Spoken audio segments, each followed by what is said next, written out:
आज है 25 जुलाई 2025 दिन शुक्रवार। यूपी की सुर्खियों में आपका स्वागत है। आइए देखते हैं फटाफट अंदाज में यूपी की खबरें। योगी आदित्यनाथ सरकार ने कृषि श्रमिकों की न्यूनतम मजदूरी 252 रुपये प्रतिदिन या 6552 रुपये प्रति माह तय कर दी है।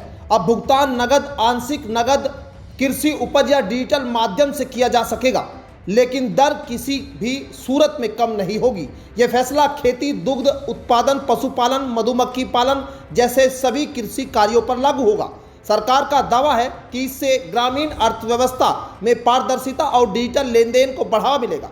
मुख्यमंत्री ने इसे श्रमिक कल्याण की दिशा में अहम कदम बताया है। रबी सीजन के लिए खाद की तैयारी में सरकार सक्रिय। कृषि मंत्री ने की आपूर्ति की मांग। खरीफ सीजन में उर्वरकों की कमी के बाद उत्तर प्रदेश सरकार ने रबी सीजन की तैयारी तेज कर दी है।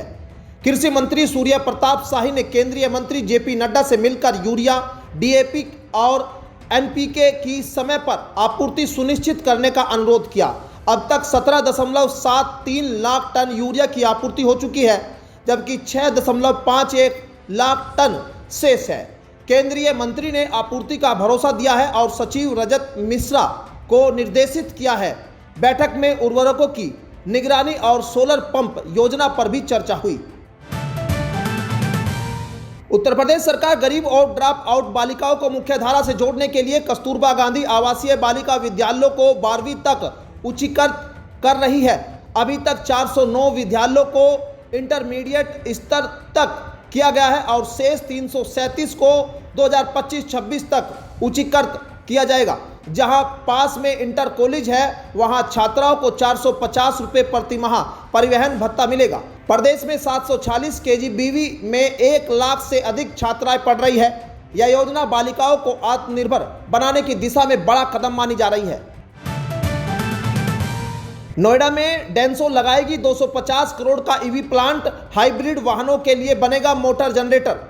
जापान की automobile company Denso corporation Uttar Pradesh के नोएडा में 250 करोड़ रुपए के निवेश से मोटर जनरेटर निर्माण इकाई स्थापित करेगी। यह प्लांट हाइब्रिड और इलेक्ट्रिक वाहनों के लिए मोटर जनरेटर तैयार करेगा।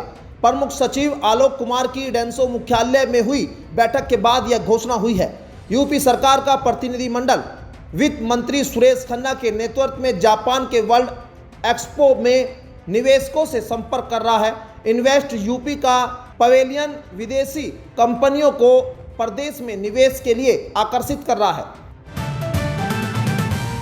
अग्निवीर भर्ती प्रक्रिया में बड़ा बदलाव किया गया है। अब अभ्यर्थियों को लिखित और शारीरिक परीक्षा के साथ साथ अनुकूलशीलता परीक्षा भी देनी होगी। यह परीक्षा उम्मीदवार की मानसिक मजबूती और चुनौतीपूर्ण हालात से निपटने की क्षमता का आकलन करेगी। स्मार्टफोन के माध्यम से 10 ऑनलाइन प्रश्न पूछे जाएंगे, जिनका उत्तर सीमित समय में देना होगा। यह परीक्षा 30 जून से 10 जुलाई तक आयोजित होगी। भर्ती प्रक्रिया के अंतर्गत भी लागू की जाएगी। इससे यह तय किया जाएगा कि अभ्यर्थी सेना में सेवा देने के लिए मानसिक रूप से तैयार है या नहीं। यूपी में फीस और यूनिफॉर्म में मनमानी पर सख्ती, उल्लंघन पर रद्द होगी स्कूल की मान्यता। जिला शुल्क नियामक समिति की बैठक में निर्णय लिया गया है कि शैक्षिक सत्र 2025-26 से बिना अनुमति फीस बढ़ाने या यूनिफॉर्म बदलने पर स्कूलों की मान्यता रद्द की जाएगी। डीएम अरविंद मलप्पा बंगारी ने सभी स्कूलों को निर्देश दिया है कि फीस का ब्यौरा नोटिस बोर्ड पर चस्पा करे और बिना समिति की अनुमति कोई बदलाव न करे। आरटीआई के तहत गरीब बच्चों को प्रवेश न देने वाले स्कूलों पर भी कार्रवाई होगी। डीएम ने डीआईओएस को 15 दिन में उल्लंघन करने वाले स्कूलों की सूची देने का आदेश दिया है। उत्तर प्रदेश पावर कॉरपोरेशन ने पहली बार उच्च शिक्षा प्रोत्साहन योजना शुरू की है, जिसके तहत 8 अभियंताओं को आईआईटी और आईआईएससी जैसे संस्थानों में एमटेक व एमबीए करने की अनुमति दी गई है। निगम उनकी अधिकतम 20 लाख तक की शैक्षिक फीस वहन करेगा और अध्ययन अवधि की सेवा में मानते हुए वेतन और प्रोन्नति का लाभ भी मिलेगा। कोर्स के बाद अभियंताओं को 5 साल तक निगम में सेवा देनी होगी। अध्यक्ष डॉक्टर आशीष कुमार गोयल ने इसे कर्मचारियों की दक्षता बढ़ाने की दिशा में महत्वपूर्ण कदम बताया। उत्तर प्रदेश के 121 राजकीय पॉलिटेक्निक संस्थानों को टाटा टेक्नोलॉजी लिमिटेड के सहयोग से 6935 करोड़ की लागत से अपग्रेड किया जाएगा। संस्थानों में एआई, रोबोटिक्स, मैन्युफैक्चरिंग से जुड़े 12 नए कोर्स शुरू होंगे और छात्रों को मोबाइल, कार, फ्रिज जैसे उत्पाद बनाने का प्रैक्टिकल परीक्षण मिलेगा। टीटीएल प्रशिक्षकों के साथ छात्रों व शिक्षकों को ट्रेनिंग देगा। साथ ही ट्रेनिंग व प्लेसमेंट सेल भी बनाए जाएंगे, जिससे युवाओं को तीसरे वर्ष में ही उद्योगों के अनुरूप तैयार कर रोजगार दिलाया जाएगा। यह पहल तकनीकी शिक्षा को उद्योग से जोड़ेगी। ग्रेटर नोएडा में यमुना प्राधिकरण ने 6 गांव के 308 किसानों को 7% आबादी भूखंड आवंटित किए। रामपुर, बांगर, चांदपुर, मथुरापुर, अट्टा, गुजरान, मुजखेड़ा और रोजिना गांव के किसानों को ड्रॉ के माध्यम से भूखंड दिए गए। ओएसडी सुरेंद्र कुमार सिंह ने भरोसा दिलाया कि जल्द भूखंड विकसित कर भौतिक कब्जा दिलाया जाएगा। ड्रॉ प्रक्रिया पारदर्शी रही और इसका सीधा प्रसारण यूट्यूब व वेबसाइट पर किया गया। प्राधिकरण ने कहा कि बाकी किसानों को भी जल्द भूखंड दिए जाएंगे। किसानों में खुशी का माहौल देखने को मिला। सपा सांसद डिंपल यादव के मस्जिद दौरे को लेकर उठे विवाद पर पार्टी सांसद मोहिबुल्ला नदवी ने तीखी प्रतिक्रिया दी। उन्होंने कहा कि मस्जिद तो इंदिरा गांधी और बीजेपी नेता भी जा चुके हैं, तब किसी को आपत्ति नहीं हुई। नदवी ने डिंपल पर सवाल उठाने वालों को तुलना कर्नल सोफिया कुरैशी पर टिप्पणी करने वालों से की। उन्होंने मोहन भागवत की मुस्लिम धर्मगुरुओं से बैठक को दिखावा बताते हुए कहा कि ये लोग सिर्फ समाज को बांटने का काम करते हैं, भाईचारे की बात नहीं करते। उत्तर प्रदेश सरकार द्वारा 50 से कम छात्र संख्या वाले 5000 स्कूलों के मर्जर पर इलाहाबाद हाईकोर्ट की डबल बेंच ने रोक लगा दी है। कोर्ट ने सरकार से मर्जर प्रक्रिया का उद्देश्य स्पष्ट नहीं पाए जाने पर यह फैसला सुनाया। यह आदेश सीतापुर की 51 छात्राओं की याचिका पर आया, जिसमें कहा गया कि दूर दराज स्कूलों तक पहुंच बनाने के लिए मुश्किल है और इससे शिक्षा का अधिकार प्रभावित होगा। कोर्ट ने मौजूदा स्थिति बनाए रखने का निर्देश दिया। अगली सुनवाई 21 अगस्त को होगी। ऊर्जा मंत्री अरविंद शर्मा का फूटा गुस्सा, कहा उपभोक्ताओं की शिकायतें न सुनने वाले अधिकारी तैयार रहे कार्रवाई के लिए। बुधवार को शक्ति भवन में हुई समीक्षा बैठक में ऊर्जा मंत्री अरविंद कुमार शर्मा ने अधिकारियों की कार्यप्रणाली पर नाराजगी जताते हुए कहा कि बिजली विभाग बनिए की दुकान नहीं है। उन्होंने फील्ड में जाकर समस्याओं को हल करने और उपभोक्ताओं की समस्याओं को गंभीरता से लेने के निर्देश दिए।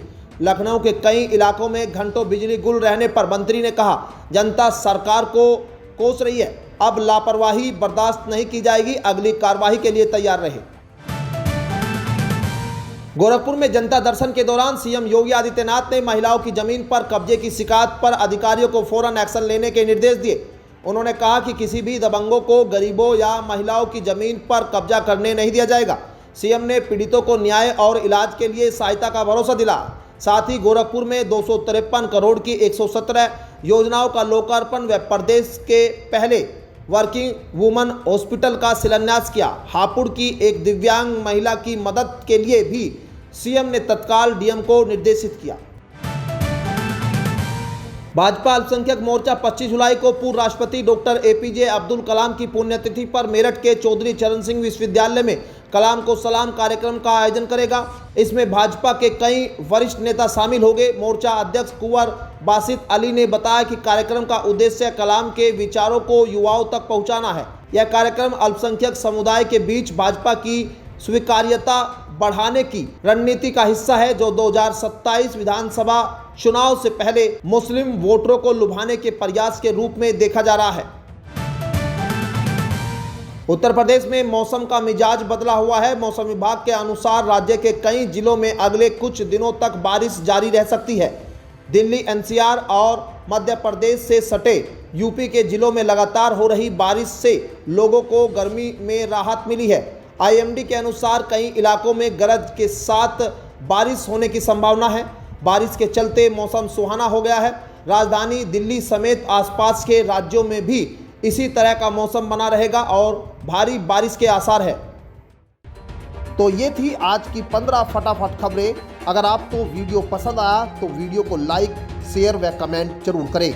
धन्यवाद।